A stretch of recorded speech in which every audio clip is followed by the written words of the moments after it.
I want to talk about bark, which is the newest piece. This guy is a piece of oak bark that has been on a tree I've been watching for the last quarter of a century slowly die.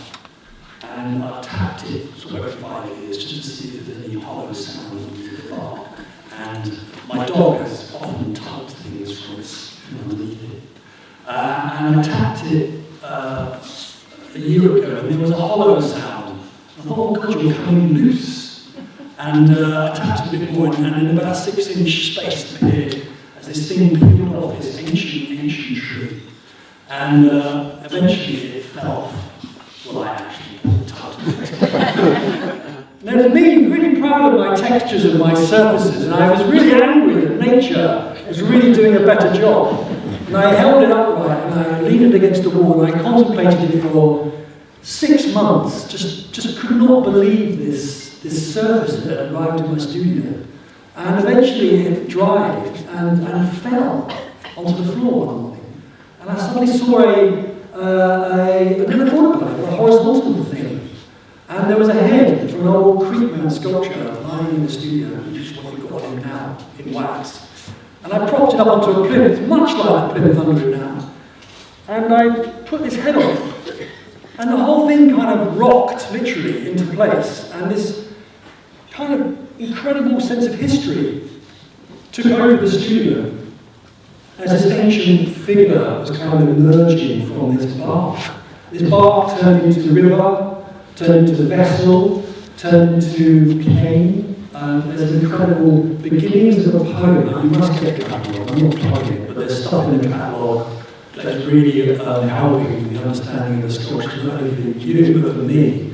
I started working with this idea of the stick because my armatures were rubbish. An armature is a framework inside a sculpture that holds it up. And my welding in 1989 was not as good as it is now. So the sculpture had fallen apart. I couldn't get the emotion in this sculpture that I've got in the smaller works.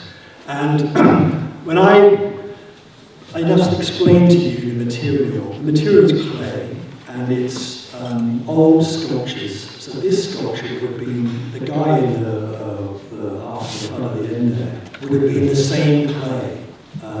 But he would have dried up, and I would have smashed him into pieces until it would rubble on the floor.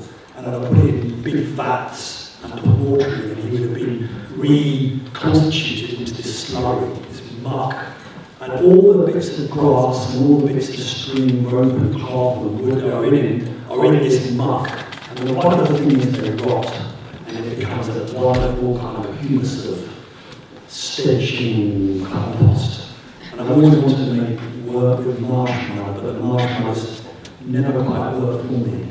But this stuff is the nearest I get. This is my soda, this is my sourdough. This stuff comes out pungent out of these barrels, and it's slimy. And so when I make these steel armatures now, I can quickly put this muck onto it and get these basic shapes very quickly. So you'll see on these slippery finger marks, these slipping, sliding marks, which you need bashing out this figure. It's all melts and molded and notched into one big sculptural fantasy, phantasmagoria. I'll leave on that to us. That was fun to have a story. Thank you very much.